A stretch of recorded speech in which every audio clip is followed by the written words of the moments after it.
L'ancien Premier ministre malien et président du parti politique Yéléma, M. Moussa Mara, accompagné d'une forte délégation venue de Bamako, a foulé le sol de la cité mystérieuse Tombouctou le 31 décembre 2019. Cette visite vise à passer le réveillon de l'année civile sur le terrain le plus près possible des zones des opérations en solidarité avec les forces armées de sécurité maliennes. Aussitôt arrivé sur le terrain, Moussa Mara a effectué une visite de courtoisie aux autorités administratives et politiques de la région de Tombouctou. Il a passé un entretien sur les ondes de la radio Djamana avant de se rendre à l'Institut de hautes études de recherche islamique CEDRA pour la conférence dont le thème est la vision du parti Yéléma face au défi du Mali, l'accord pour la paix et la réconciliation issu du processus d'Alger et le dialogue national inclusif. Cette conférence permettra de mieux édifier les populations. Monsieur Mara, en tant que ancien Premier ministre, quelle est votre lecture de ce qui se passe actuellement au Mali sur le plan sécuritaire? Je pense que la rébellion armée de 2011-2012 a plongé le pays dans une crise institutionnelle, une crise politique, je dirais même économique, sociale, dont on a du mal à sortir. Et la crise sécuritaire induite par la rébellion s'est complexifiée avec d'une part la présence de groupes terroristes qui du nord se sont maintenant étendus au centre et peut-être même de plus en plus vers le sud. Si je prends aujourd'hui la région de Tombouctou, je dirais même le cercle de Tombouctou, vous avez sur l'espace du cercle de Tombouctou un certain nombre de groupes armés. Pourquoi je pense que ce que nous devrons faire rapidement, c'est dans les mois à venir, c'est de finir avec la rébellion. Finaliser le DDR, démobiliser, désarmer, réinsérer les combattants dans les forces armées, dans la fonction publique, dans la vie civile, pour qu'il n'y ait plus sur notre territoire aucune force légale armée que l'armée nationale. Ça permet de clarifier la lutte contre le terrorisme. Il faut engager la lutte contre le terrorisme là aussi, pas seulement militairement. Pour moi, militairement, c'est peut-être 20 ou 30% de la lutte contre le terrorisme. Mais tout le reste, c'est la réoccupation du territoire par l'État. Et c'est la fourniture des services aux populations de manière équitable.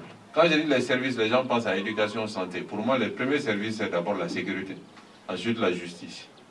Si la justice ne fonctionne pas de manière équitable, on n'en aura jamais fini avec le terrorisme. Beaucoup de gens sont terroristes aujourd'hui parce qu'on les a mal jugés par le passé. Ou on les a brimés du fait de décisions de justice. Donc, il faut que ce soit un pan qui avance ensemble. Mais la question terroriste aussi, il y a un pan religieux. La question terroriste, il y a un pan d'éducation. La question terroriste, il y a même un pan de gouvernance. Comment nous allons gérer ces espaces? Certains groupes terroristes aujourd'hui sont légitimés par les populations.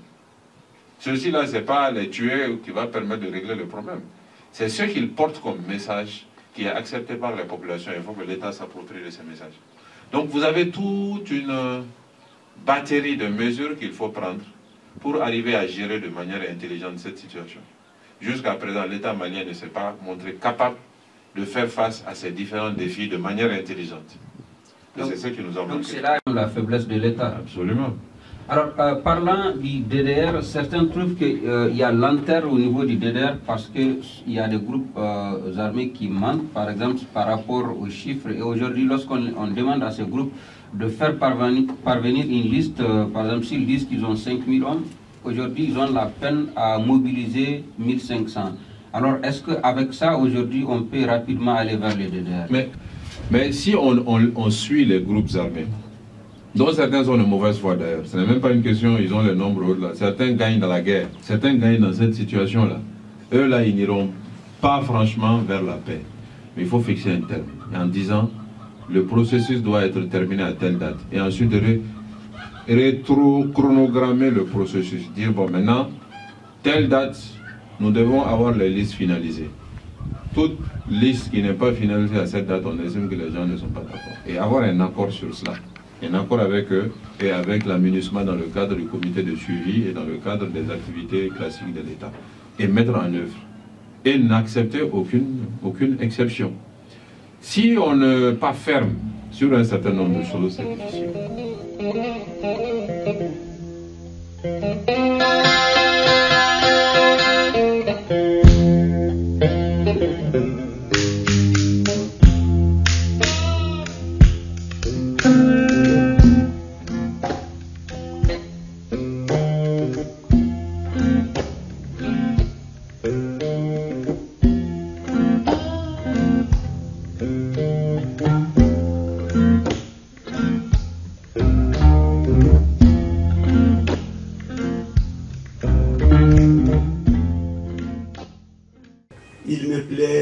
prendre la parole cet après-midi devant cette auguste assemblée pour souhaiter au président Moussa Mara la bienvenue dans la cité des 333 saints et souhaiter également la bienvenue à l'ensemble des participants pour venir écouter ce qu'on dira parce que, comme l'a dit tout de suite le maître de cérémonie, il s'agit du dialogue national inclusif, il s'agit de l'accord pour la paix et la réconciliation ici du processus d'Alger, toutes choses qui sont d'actualité et pour lesquelles la jeunesse, la notabilité et tous les participants sont là pour écouter parce que, je le disais tout de suite, ce sont des thèmes d'actualité. Nous remercions le président Moussa Mara pour avoir choisi Tombouctou et choisi également ces thèmes aussi importants pour informer la population du Tombouctou. C'est le président Moussa Mara, c'est le maire, chers participants. Je pense que c'est à l'improviste qu'on prend un discours. Et le maire a souhaité déjà la bienvenue.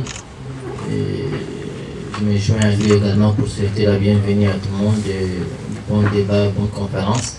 Et je ferai économie du temps pour revenir peut-être dans les débats au niveau de l'accord et des recommandations du dialogue inclusif. Merci et bon courage à tout le monde. Il y a exactement 7 ans que notre pays est plongé dans une crise multidimensionnelle, à la fois politique, militaire et sécuritaire, au cours de laquelle le gouvernement a signé un accord pour la paix et la réconciliation nationale, ici du processus d'Alger en 2015, avec les mouvements signataires. Et par la suite, le président de la République du Mali avait initié un dialogue national inclusif pour permettre aux Maliens de Caille à Kidal de se retrouver pour donner leurs avis sur l'état de la nation. Cher président, chers invités, chers camarades, le Mali est confronté à des défis. Si nous parvenons à gagner le pari de la mise en œuvre de l'accord pour la paix et le dialogue national inclusif, nous pourrions atteindre les objectifs escomptés pour héritage commun le Mali, qui est entre autres l'unité nationale, la paix, le développement, la sécurité, la cohésion sociale et j'en passe. Et cela ne pourrait se faire que lorsque chacun d'entre nous joue pleinement sa contribution, car chacun d'entre nous compte. Dans le but de mieux contribuer à cela, le parti Élément de Tombouctou a initié cette conférence qui s'intitule « Vision des éléments face aux défis du Mali, accord pour la paix et dialogue national inclusif ». Le premier des principes de notre parti, c'est le principe du leadership jeune. Je vois ici un président de région qui est jeune. Si l'ensemble des 19 régions étaient présidées par des présidents comme Boubacar jeune, ce principe du leadership jeune serait une réalité. Et si l'ensemble de nos institutions, nous avons 8 institutions au Mali, étaient dirigées par des jeunes, ce principe aurait été une réalité. Et quand on parle de leadership jeune, ce n'est pas parce que nous ne voulons pas des vieux. Dans un pays où 80% de la population n'a pas 30 ans, il est anormal de voir qu'au niveau des institutions, sur 8 institutions, 7 institutions sont dirigées par des gens qui ont plus de 70 ans. Le président de la République, 74 ans. Le président de l'Assemblée nationale, 73 ans. Le président du Conseil économique et social, 73 ans. La présidente de la Cour constitutionnelle, 72 ans. Le président du Haut Conseil des collectivités territoriales, 70 ans. Et le président de la Haute Cour de justice, 71 ans. L'ensemble des leaders des institutions républicaines ont plus de 70 ans. Il n'y a que le Premier ministre qui n'a pas 70 ans. Heureusement d'ailleurs. Lui, il est jeune encore, bon ça va. Ce n'est pas normal. Vous avez un pays où 80% de la population n'a pas 30 ans et vous avez 80% des leaders qui ont plus de 70 ans. Comment ça peut fonctionner? C'est difficile. Ça, c'est un premier principe pour le parti. Le deuxième principe, c'est la vérité et la transparence. Quand on dit vérité dans notre pays, je crois que tout le monde détourne un peu du regard. Parce que le pays, là, il a oublié la vérité il y a longtemps. Il a oublié la vérité il y a longtemps, à tous les niveaux. Nous voulons que la vérité soit au-dessus de tout. Que tout se dit sur la vérité et que tout se base sur la vérité. Et que les choses se fassent de manière transparente aussi. Tout ce qui se fait dans le pays, que ça soit fait de manière transparente. Que tout le monde sache. Si les choses sont claires, on n'a pas besoin de cacher. Donc, le second principe est le principe de la vérité et de la transparence. Le troisième principe du parti, c'est le principe de la responsabilisation de la base. Regardez notre pays là aussi. Si vous voulez vous soigner, vous êtes obligé d'aller à Bamako. Si vous voulez vous former, vous êtes obligé d'aller à Bamako. Si vous voulez avoir de l'argent, vous êtes obligé d'aller à Bamako. C'est pourquoi tout le monde a déménagé à Bamako. Regardez même les leaders des groupes armés. Même les rebelles sont à Bamako. Parce que c'est là-bas où il y a l'argent. C'est là-bas où il y a le pouvoir aussi. Un pays qui est aussi concentré, qui est aussi centralisé, c'est un pays qui ne peut pas fonctionner. Nous avons des hôpitaux régionaux. Je ne sais pas si l'hôpital régional de Tombouctou a un scanner. On m'a dit qu'il n'y a non seulement pas de scanner, mais il n'y a même pas de radio. À l'hôpital régional de Tombouctou. On avait à Kaï, jusqu'à il y a 3 mois, l'hôpital régional de Kaï qui n'avait pas de scanner. La région de Kaï, c'est quand même plus d'1 million de personnes. La région de Tombouctou, je crois que c'est peut-être autour d'1 million ou un peu moins d'1 million de personnes. Quand vous privez 1 million de personnes de scanner, simplement scanner, comment le pays peut être considéré comme un pays? C'est pas possible. Nous devons faire en sorte qu'au Mali, tous les Maliens, là où ils vivent, ils aient ce à quoi ils aspirent sans être obligés d'aller à Bamako. C'est comme ça que nous aurons un pays. Sinon aujourd'hui, on n'a pas un pays. Donc, ce principe de responsabilisation de la base est en lien avec une vraie décentralisation. Et moi, je suis en tant qu'élu local, un avocat invétéré de la décentralisation. Troisième principe. Quatrième principe du parti, la méritocratie. À chacun selon ses mérites. Regardez le pays aujourd'hui.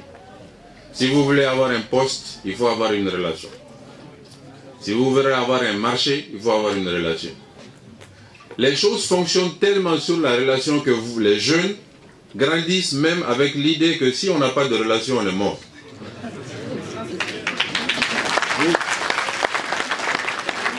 Vous finissez l'école, la première chose que vous faites, au lieu d'apprendre à chercher du boulot, c'est de chercher une relation.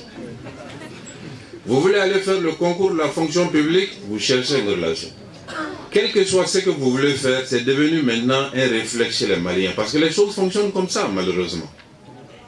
Dans un pays où, si on n'a pas de relation, on est mort, ça veut dire que la majorité de la population n'a aucune chance. Parce que la majorité de la population n'a pas de relation. Donc nous, on dit qu'on ne regarde plus, celui-là est mon parent, celui-là est de mon parti. On le dit même dans le texte du parti. Si nous avons un poste à donner, s'il y a quelqu'un du parti qui cherche le poste par rapport à quelqu'un du parti qui cherche le poste, et celui qui n'est pas du parti, si celui-là est plus compétent, il faut donner à celui qui n'est pas du parti. On l'a même écrit dans le texte. Mais est-ce qu'aujourd'hui c'est ce qui fonctionne? Non. Aujourd'hui, un parti arrive au pouvoir, tout le monde vient dans le parti parce que tout le monde cherche une relation. Les maires viennent dans le parti, les députés viennent dans le parti, tout le monde vient dans le parti, même les griots viennent dans le parti. Il faut qu'on arrête ça. Si on veut un vrai changement au Mali, on doit faire en sorte qu'on ne regarde pas le parti, on ne regarde pas l'ethnie, on ne regarde pas la religion, on ne regarde pas la couleur de la peau. Celui-là, il fait l'affaire, on le prend. Ça, c'est le principe de la méritocratie. Le dernier principe du parti, c'est l'intérêt public au-dessus des intérêts privés. Là aussi, nous avons totalement privatisé le pays. Chaque fois qu'il y a une concurrence entre mon propre intérêt et l'intérêt de la masse, je choisis toujours mon propre intérêt. Presque tous les Maliens sont devenus comme ça. Nous sommes tous en train de chercher nos intérêts. Quitte à enfoncer la collectivité, quitte à enfoncer le pays, nous cherchons nos intérêts. Donc quand tout un pays est transformé en chercheur d'intérêts, le pays cesse d'exister. Et voilà comment nous avons nous-mêmes transformé notre pays en non-pays. Parce que tout ce que je suis en train de dire là, c'est nous-mêmes Maliens. Que quelqu'un ne vienne pas me dire que ça c'est la faute de la France. Ça c'est nous-mêmes. La corruption c'est nous-mêmes. Le fait de détourner les moyens de l'État pour sa propre personne, c'est nous-mêmes. Le fait de mettre son cousin à une place qu'on sait qu'il ne peut pas occuper, c'est nous-mêmes. Le fait d'aller acheter des hélicoptères qui sont cloués au sol, c'est nous-mêmes. Tout ça, c'est nous-mêmes. Donc, si nous voulons le vrai changement dans notre pays, essayons de faire en sorte que ces 5 principes-là gouvernent le Mali. On n'a pas besoin de grandes idées. Faisons en sorte que les choses fonctionnent normalement. Et là, vous allez voir que le pays va se sortir. C'est pourquoi ces 5 principes, nous les avons institués dans notre parti et on fonctionne comme ça. Le parti Yéléma, nous ne cherchons pas forcément à multiplier le nombre de militants. On préfère des gens qui sont convaincus. C'est pourquoi Yéléma, on a toujours dit, depuis 2010 jusqu'à aujourd'hui, allons lentement mais sûrement. Ne cherchons pas à brûler les étapes. Les idées que nous sommes en train de défendre sont des idées qui sont nouvelles dans notre pays. C'est des idées qui sont révolutionnaires. Si nous voulons avoir la chance un jour de les mettre en œuvre, nous devons compter sur des gens convaincus. Pas pour des gens qui viennent dans le parti juste parce que nous sommes au pouvoir ou parce que telle raison ou telle autre raison. Non, des gens qui sont vraiment convaincus. Et c'est pourquoi on a dit à tous les responsables du parti, quand vous travaillez au service de Yéléma, ne cherchez pas à multiplier les militants. Ne faites pas des promesses que vous ne pouvez pas tenir aux militants. Ne donnez pas d'argent aux militants pour venir dans le parti. Parce que dans le parti, c'est les militants qui doivent emmener quelque chose, ce n'est pas le parti qui doit donner quelque chose aux militants. Si vous voulez le vrai changement, c'est comme ça que vous partez. C'est pourquoi en 10 ans, le parti progresse lentement, mais sûrement. Aujourd'hui, Yéléma, on est parti de 0. On est actuellement à 400 et quelques conseillers locaux dans l'ensemble du pays. Nous avons une quinzaine de maires dans l'ensemble du pays. Ça fait qu'en termes de position, localement, en termes d'élus locaux, Yéléma est le 6e parti aujourd'hui au Mali. En partant de rien. Et en ne donnant rien à personne. On avance à notre rythme. Ça va prendre le temps que ça va prendre, mais on ne changera pas de position, on ne changera pas d'idée, on ne changera pas de programme, on ne changera pas de principe. Parce que c'est tout ça qu'il faut pour notre pays. Maintenant, très rapidement, pour faire le lien entre ce que j'ai dit et l'accord et le dialogue. D'abord, l'accord. Ce que vous devrez savoir, c'est que l'accord a été négocié pendant plus de 9 mois. Contrairement à tous les autres textes que nous avons eu à signer par rapport à la question du Nord de manière générale. Et pendant les 9 mois de négociation de l'accord, moi j'étais Premier ministre pendant 7 mois. Donc je connais un peu ce qui est dedans. C'est moi qui ai formé la première délégation de l'État malien pour aller aux négociations d'Alger. Ça s'est fait quand j'étais Premier ministre. Et quand l'accord a été conclu, je n'étais plus Premier ministre. Mais l'essentiel des idées auxquelles on croyait se retrouvait dans l'accord. C'est pourquoi, depuis 2015, la signature de l'accord, jusqu'à aujourd'hui, Yéléma fait partie des partis qui ont le plus soutenu cet accord. Malheureusement, il faut le déplorer, l'État malien n'a pas suffisamment soutenu lui-même l'accord qu'il a signé. C'est ce qui fait que beaucoup de Maliens ne connaissent pas l'accord, encore aujourd'hui. Vous avez 80% de gens qui disent l'accord est mauvais. Mais si vous leur demandez, mais quelle est la partie de l'accord qui est mauvaise? C'est là où les choses sérieuses commencent. Les gens vont vous dire, ah, on m'a dit ça, j'ai entendu ça, on a discuté de ça dans le grain, ainsi de suite, ainsi de suite. Si l'État malien avait suffisamment soutenu l'accord, je pense qu'on ne serait pas là où on est aujourd'hui. Mais ils ne l'ont pas suffisamment soutenu. C'est une réalité. Nous, pourquoi on soutient l'accord? Parce que l'accord est justement un document de décentralisation. L'accord pour la paix, le premier chapitre, la première partie de l'accord, ce n'est pas pour rien que ça ne parle pas d'armée. La première partie de l'accord parle de gouvernance et de questions institutionnelles. Parce qu'on a compris, dans notre pays, le problème n'est pas militaire. Le militaire est la conséquence des problèmes. Le vrai problème, c'est l'excès de centralisation du Mali. C'est pourquoi l'accord est un accord où le pouvoir central doit donner des pouvoirs aux régions. On parle de régionalisation. Le pouvoir central doit donner des moyens aux régions pour que justement, au lieu que le président de région ne soit toujours en train de courir derrière les ministres et autres, que le président de région ait les moyens lui-même d'élaborer et de mettre en œuvre des politiques de développement de sa région. C'est la raison principale pour laquelle nous sommes les défenseurs de cet accord. L'accord n'est pas parfait, évidemment. Il contient des aspects qui sont difficiles, il contient des aspects qui sont sensibles, et on a écrit sur tous ces éléments. Mais fondamentalement, le fait que cet accord permet au Mali d'être véritablement décentralisé, ça veut dire que cet accord mérite d'être soutenu. Avec ses insuffisances, il mérite d'être soutenu. Et ça, moi, je le dis partout. Et je le dirai partout parce que c'est la réalité. Le vrai problème de notre pays, c'est son excès de centralisation. Un pays aussi divers que le Mali, aussi vaste que le Mali, ne peut pas être géré à partir d'une seule ville, avec l'essentiel des pouvoirs concentrés dans une seule ville. Ce n'est pas possible. Il faut qu'on puisse vraiment décentraliser réellement. Maintenant, le dialogue national auquel vous avez pris part, puisque tout le monde a participé au dialogue à peu près dans les communes, dans les cercles, dans les régions, ce dialogue a abouti à une résolution pour relire l'accord. À force d'être rejeté par les Maliens, cette relecture est devenue obligatoire. Maintenant, comment relire l'accord, ça c'est un autre problème. Maintenant, il s'agit au gouvernement maintenant d'expliquer comment il compte, avec les partis signataires, travailler à la relecture de l'accord. Mais le dialogue aussi, le parti élément l'a soutenu. Parce que nous avons vu dans le dialogue l'opportunité de faire passer un certain nombre de nos idées dans les programmes du gouvernement. Je vous ai parlé des 5 principes. Ces 5 principes se traduisent par beaucoup d'idées. Et nous avons participé à toutes les étapes du dialogue. Dans les communes, dans les cercles, dans les régions, à l'extérieur du Mali. Et nous avons fait passer un certain nombre de nos idées. La lutte contre la corruption, la décentralisation, l'école, la gestion économique. Il y a beaucoup de choses que nous avons fait passer au niveau du dialogue.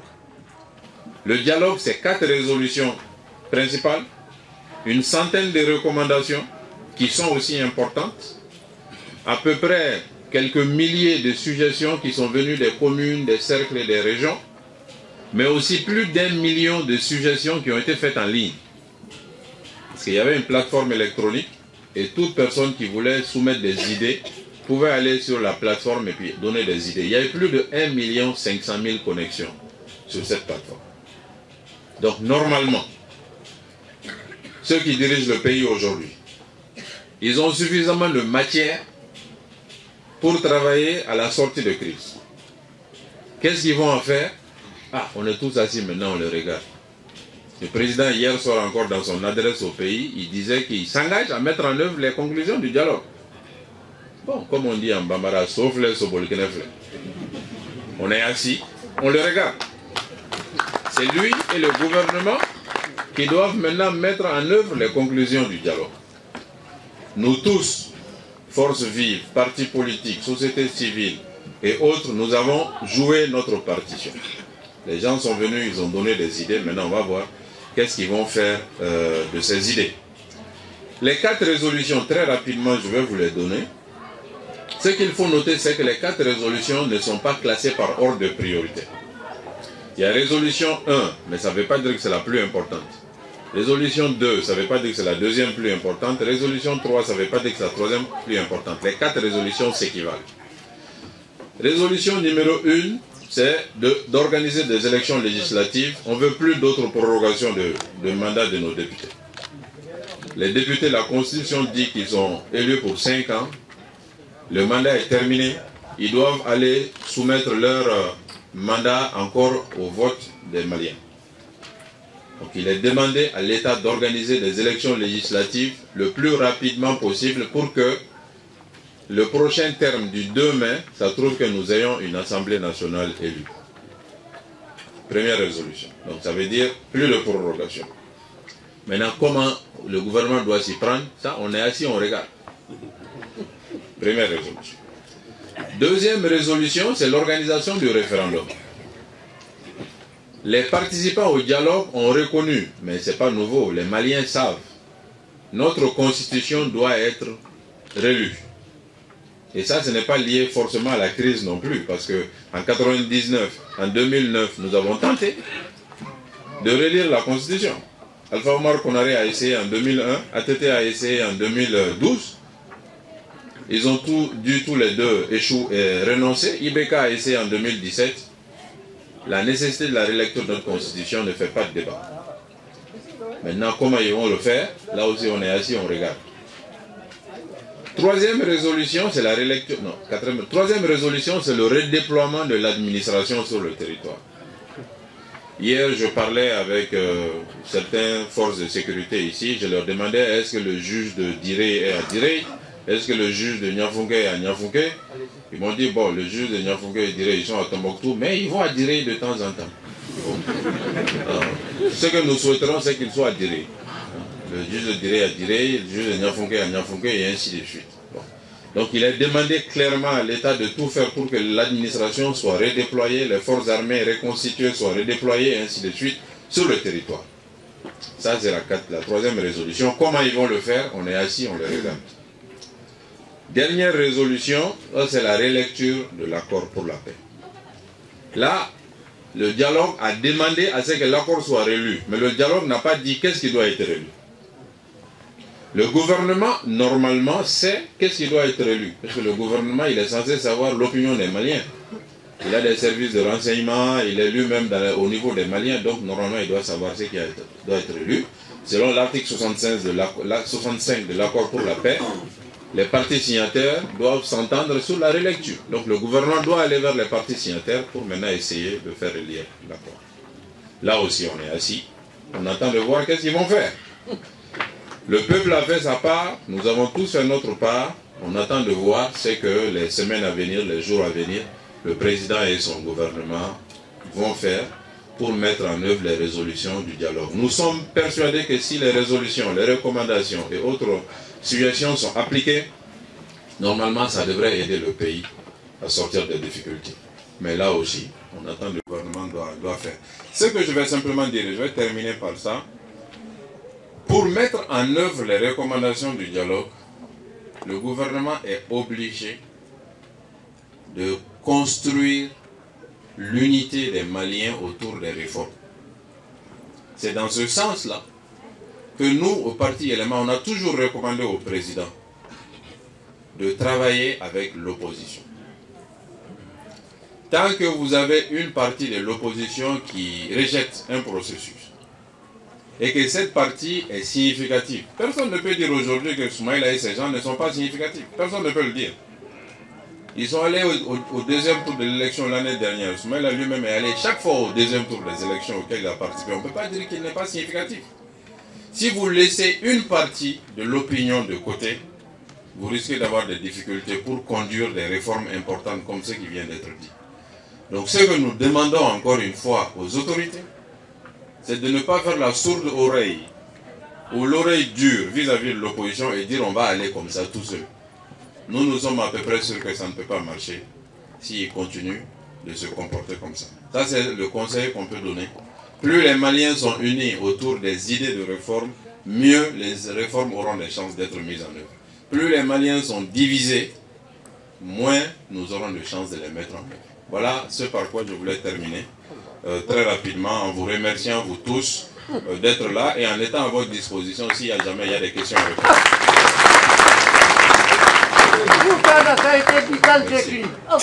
Tous presque avec le CDR, pourquoi ne pas travailler avec le CDR? Faut-il revoir le fonctionnement de l'administration et comment? Je sais que dans vos 5 principes, vous avez déjà parlé de ça. Deuxième question, quelles solutions proposez-vous pour rendre la participation citoyenne plus active, la démocratie plus participative? Troisième question, en ce qui concerne les dialogues nationaux inclusifs, est-ce qu'on peut parler d'inclusivité là où l'opposition n'a pas participé? Et est-ce que les recommandations, les résolutions peuvent être une réalité dans un pays où c'est seulement les majorités, les partis majoritaires qui décident du sort des populations maliennes? Quel lien entre les principes de base et votre ralliement avec Cheikh Modibo Diarra lors des dernières élections présidentielles? En ce qui concerne l'accord de paix ici du processus d'Alger, nous savons tous qu'il y a une mauvaise dissémination de l'accord et que l'accord est mal compris par la grande majorité des Maliens. Qu'est-ce que vous proposez en tant que parti? Dissémination, relecture ou bien? Qu'est-ce que vous proposez concrètement? Merci. J'aimerais poser une petite question au président. J'ai beaucoup apprécié les 5 principes, principalement le premier qui parle de leadership jeune. Ma question est la suivante. Vous parlez de quelle jeunesse? J'ai eu la chance de participer à une de vos conférences ici à Tombouctou, si mes souvenirs sont bons. C'était en 2012, je ne sais pas, 2011. Vous avez parlé des 4 étapes par lesquelles le jeune doit passer pour faire de la politique. Est-ce que vous pouvez revenir sur cette étape? Merci beaucoup. Que le gouvernement doit travailler avec l'opposition. Si je me rappelle bien, chaque fois qu'il y a l'interpellation, la partie gouvernementale dit que, clairement que l'opposition n'a jamais donné une solution au gouvernement. Donc j'aimerais savoir si c'est le gouvernement qui ne va pas vers l'opposition ou bien c'est l'opposition qui ne va pas vers le gouvernement. Voilà ma question. Ici du processus d'Alger, qui n'ont été débattus dans aucune instance de la République du Mali, y compris le Parlement, peuvent être porteurs de paix. Merci. Parler de vérité et transparence en deuxième position. Donc, on se rappelle qu'une fois, je ne me rappelle pas de la date, au niveau de l'Assemblée nationale, alors que vous étiez Premier ministre, il y a eu un scandale autour du prix de l'avion présidentiel. Donc, le prix que vous avez donné n'est pas le même prix que le gouvernement avait donné à l'époque. Contribution d'ailleurs. Parce que vous avez parlé de relire l'accord d'Alger et encore de relire la Constitution.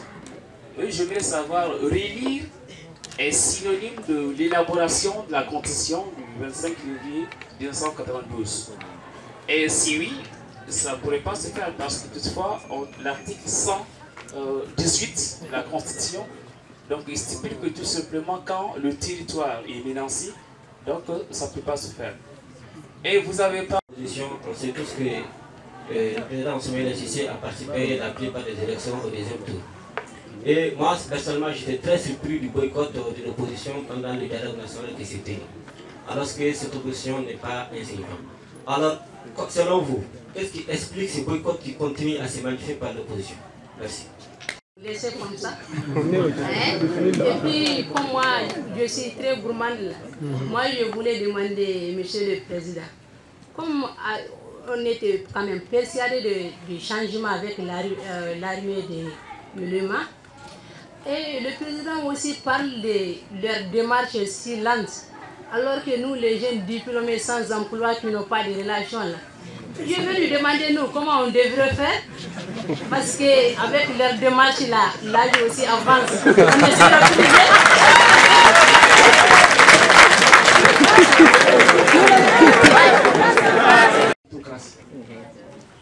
Pour moi, en fait, je crois que réellement, c'est tous ceux-là qui méritent un poste qui peuvent réellement le faire. Parce que si je ne me trompe pas bien, il y a beaucoup de gens qui peuvent très bien diriger un poste, mais ne répondent pas aux aspirations et aux compréhensions de la population. C'est-à-dire qu'ils font, comme vous l'avez dit, ils font la sorte de ne pas entendre ou de ne pas faire ce que la population surtout a demandé. Le CDR n'est pas un parti politique. Le CDR est une organisation de la société civile qui normalement ne doit pas exercer les activités des partis politiques. Ça veut dire que nous pouvons collaborer, et d'ailleurs nous collaborons avec le CDR, sur des domaines qui ne sont pas des domaines politiques. Et quand le CDR s'essaye à la politique, comme je l'ai personnellement déploré l'année dernière, bon, c'est finalement le CDR lui-même y perd, comme vous l'avez vu l'année dernière. Sinon, animer des conférences, travailler à la formation des militants, travailler à la formation des jeunes, la formation citoyenne, amener les jeunes à s'impliquer sur les questions publiques, ça c'est des choses que nous faisons déjà avec le CDR. Et que moi personnellement je fais avec Bathily, parce que Bathily je le connais depuis 20 ans. Depuis avant même que, bon voilà, on soit un peu dans cette période. Donc il y a de la collaboration, mais la collaboration ne peut pas être sur tous les plans parce qu'on n'est pas tout à fait la même forme juridique. La question sur l'administration, comment revoir l'administration? Pour moi, nous devons revoir l'administration dans le sens de rendre service aux usagers et d'être à la disposition des usagers. C'est pourquoi au niveau du parti, au niveau de notre projet de société, il y a une idée. Si on met en place cette idée au Mali, ça va être révolutionnaire. C'est d'amener les citoyens à noter l'administration, d'amener les usagers à évaluer l'administration. Et que cette évaluation ait un impact sur la carrière des agents. Parce que si l'évaluation n'est pas suivie d'actes, l'évaluation ne sert à rien. Si par exemple les gens qui fréquentent un hôpital devaient noter le directeur de l'hôpital, les médecins, moi je suis sûr que le directeur et les médecins ils changeront d'attitude. Il faut que l'administration soit au service des usagers.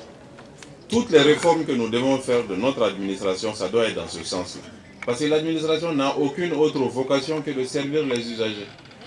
Mais vous tous qui êtes ici, c'est quand vous allez devant nos administrations que vous êtes inquiets.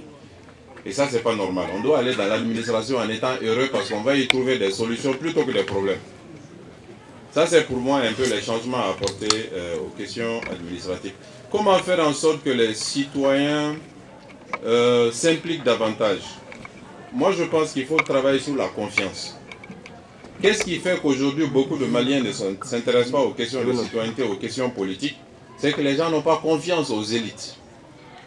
Et quelque part, quand vous regardez comment on se comporte en tant qu'élu, en tant que ministre, en tant que directeur, ça ne donne pas confiance.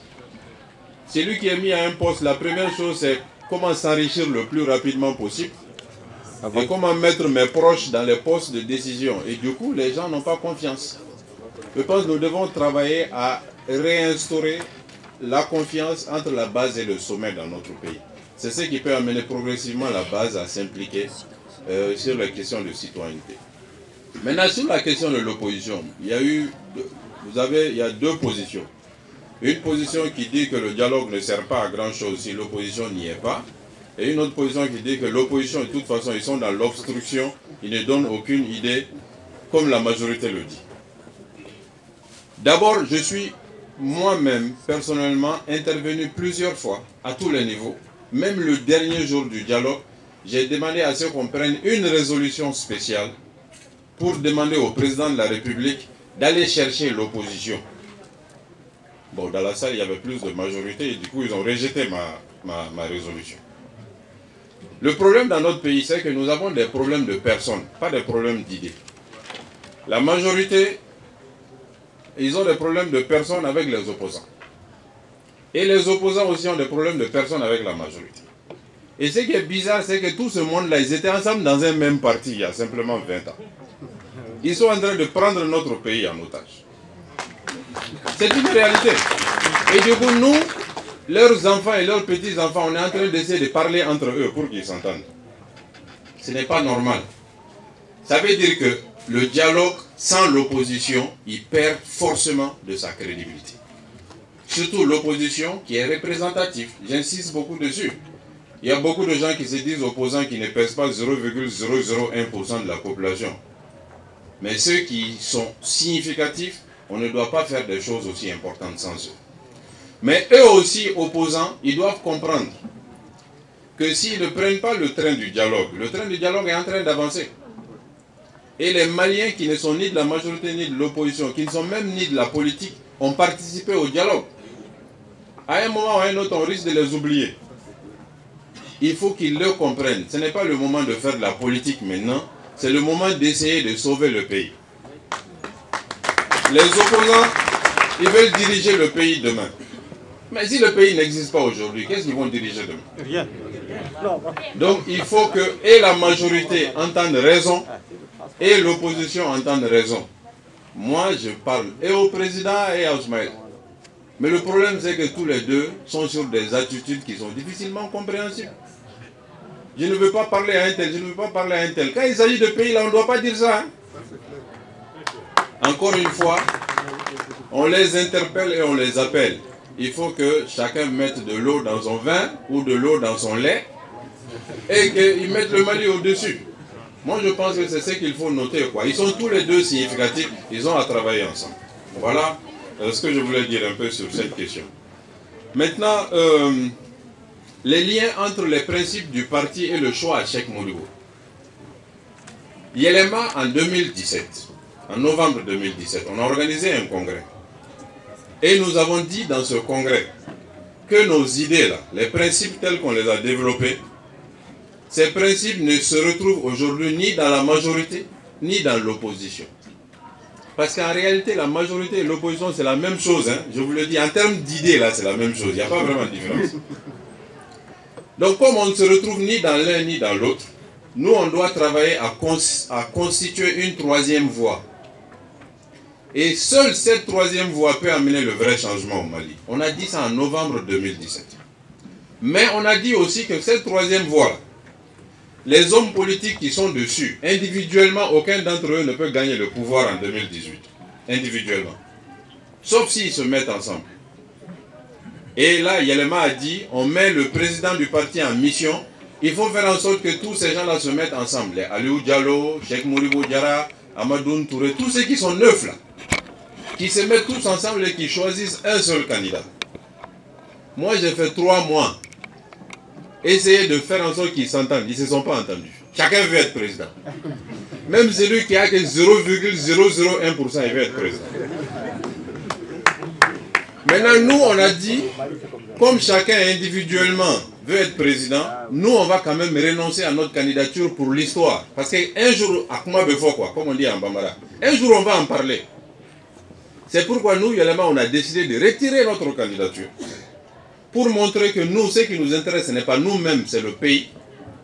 Et choisir un candidat qu'on va accompagner. On sait qu'on est plus lourd que ce candidat, hein. On le sait. Si moi j'étais allé aux élections, on allait dépasser Cheikh Modibo Diarra, c'est sûr. On le sait. Mais c'est le pays qui est le plus important. C'est la raison pour laquelle on a retiré notre candidature, on a choisi un candidat, on a fait campagne pour lui. Et finalement, on a été 4e. Tous les autres qui voulaient être individuellement candidats, tous ont été éliminés au premier tour. Et finalement, les deux qu'on ne voulait pas, là, ils se sont retrouvés au deuxième tour. Aujourd'hui, là, l'essentiel des Maliens voudrait quelqu'un qui n'est ni Soumaïla ni Ibeka. Je vous assure. Mais comment le réaliser?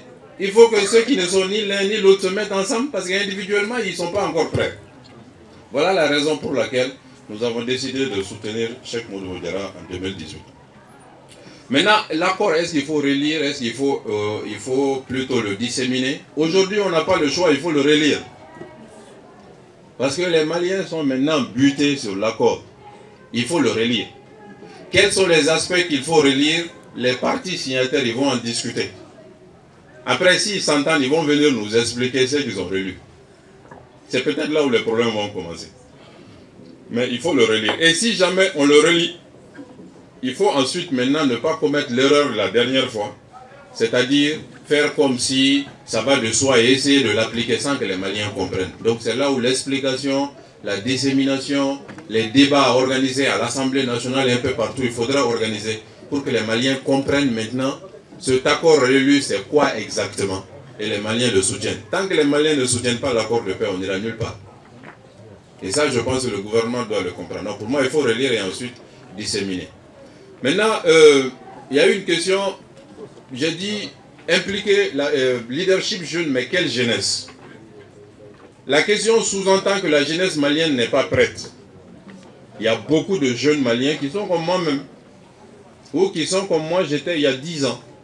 Ceux-ci sont prêts, ils peuvent exercer des responsabilités. Vous avez un président de région jeune. Moi je me suis renseigné sur son compte en son absence, je n'ai pas entendu qu'il est mauvais. Hein? Toutes personnes qui m'ont parlé de lui ont dit qu'il pose de bons actes, il essaye par le peu de moyens qu'il a. Si on m'avait dit qu'il était mauvais, j'allais le dire. Parce que c'est comme ça que moi je fonctionne. Il y a des jeunes, il y a des jeunes qui peuvent déjà aujourd'hui. Faisons leur confiance, mettons-leur aux responsabilités. Maintenant, très rapidement, les 4 étapes dont j'ai parlé. La première étape, c'est de connaître le pays. La deuxième étape, c'est d'avoir une formation. La troisième étape, c'est de se suffire à soi-même. Ça, j'insiste beaucoup dessus. Il ne faut pas faire la politique si vous ne vous suffisez pas à vous-même. Aujourd'hui encore, je disais ça à un journaliste. Il ne faut pas confier de poste de responsabilité à un chômeur. Le chômeur, il doit chercher du boulot d'abord. Ça, je le dis très clairement. Si vous confiez un poste de responsabilité à un chômeur, ce poste-là va être son boulot. Alors que maire, député, tout ça, c'est pour servir, ce n'est pas pour se servir. Donc il faut se servir, il faut se suffire à soi-même. Et dernier niveau, il faut avoir une implication associative, citoyenne, locale. Et c'est là où on peut entrer en politique. Je crois que c'est ce que je vous ai dit à peu près en 2012. L'accord, en débattre, bon, ça j'en ai parlé. Maintenant, l'avion présidentiel, ça c'est une question qu'on me pose régulièrement.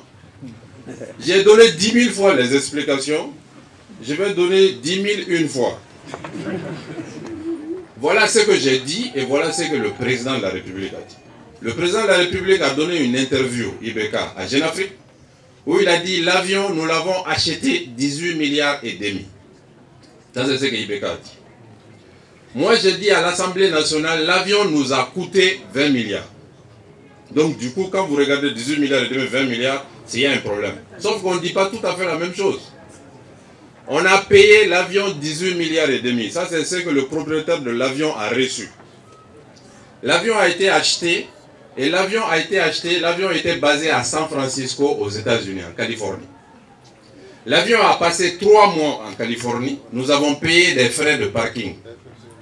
Nous avons immatriculé l'avion. Et ensuite, nous avons transporté l'avion jusqu'à Bamako. Tous ces frais nous ont coûté 1,5 milliard en plus. 1,5 milliard plus 18 milliards et demi, ça fait combien? Donc, le président a parlé du prix. Moi, j'ai parlé du coût. Il y a une légère différence. Mais en politique, les chiffres sont souvent utilisés dans tous les sens. Il faut vraiment que vous le compreniez. Et si vous regardez, les images sont sur YouTube, essayez de regarder, vous allez voir. Il n'y a pas de différence en tant que tel parce qu'on ne disait pas tout à fait la même chose.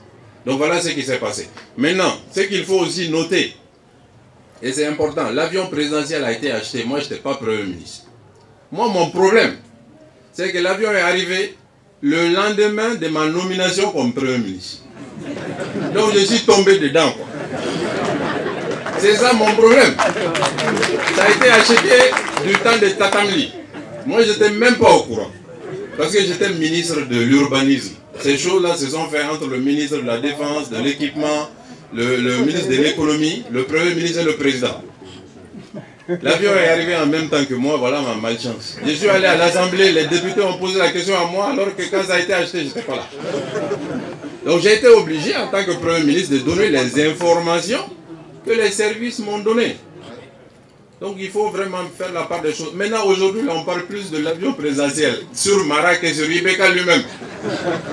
Ibeka lui-même s'est caché derrière moi là. Et moi, j'étais devant et tout le monde m'a canardé dans cette affaire. Il faut que vous le compreniez. Ça a été acheté, je n'étais pour rien, je n'étais même pas au courant.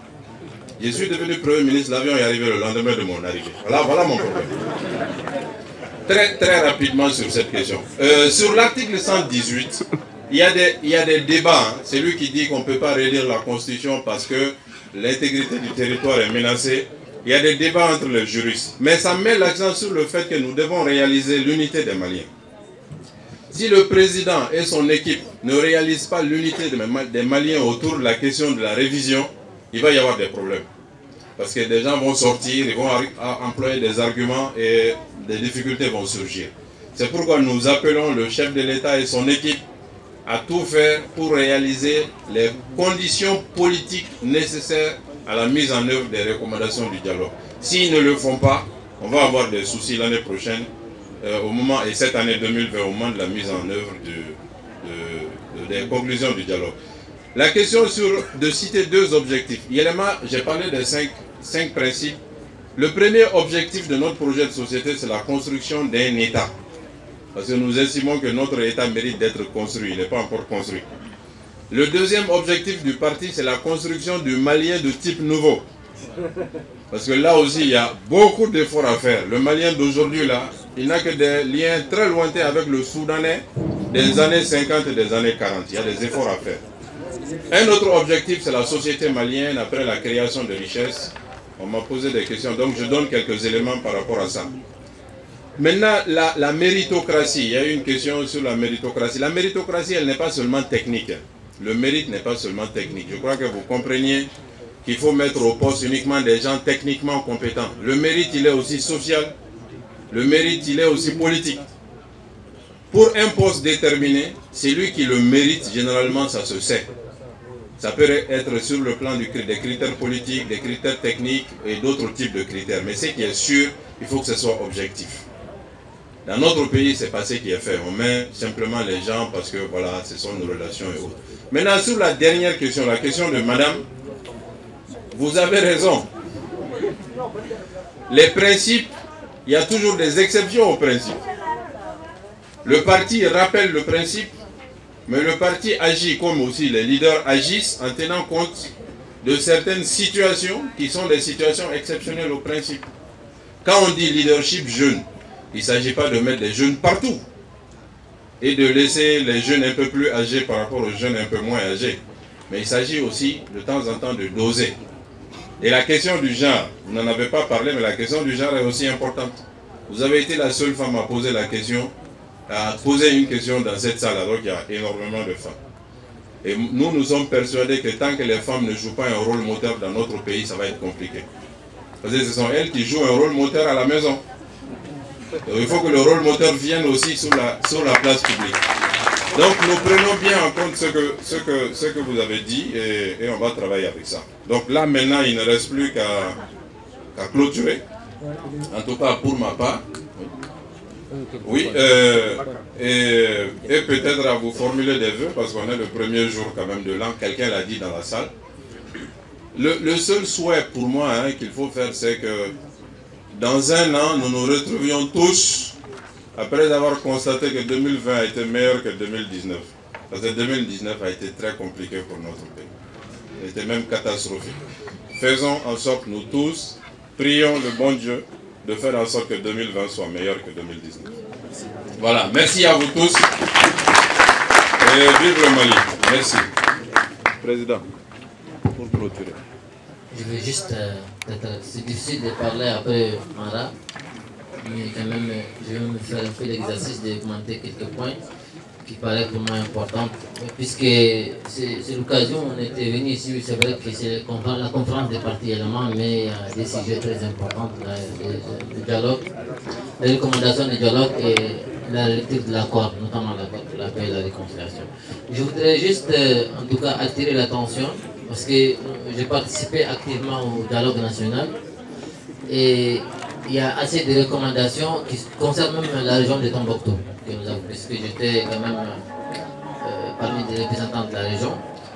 Et là, les recommandations sont importantes et j'invite les uns et aux autres de lire vraiment les recommandations pour vraiment pouvoir comprendre ce qui concerne la région de Tombouctou pour suivre ça.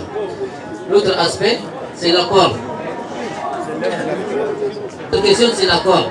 Nous avons constaté que l'accord, beaucoup de gens ne maîtrisent pas l'accord. Alors que l'accord ne fait rien, c'est une vingtaine de pages, c'est 68 articles. Et tous les articles ne font même pas des alinéas. Donc j'invite les uns et aux autres de lire l'accord. Et l'accord, c'est vrai, comme l'a dit Moussa Mara, il y a des choses qu'il faut discuter. Mais le plus important pour nous dans l'accord, c'est l'esprit, ce n'est pas la lettre. L'esprit de l'accord, c'est un processus de paix. Et l'accord même prévoit sa lecture. Donc il n'en a pas question de discuter là-dessus.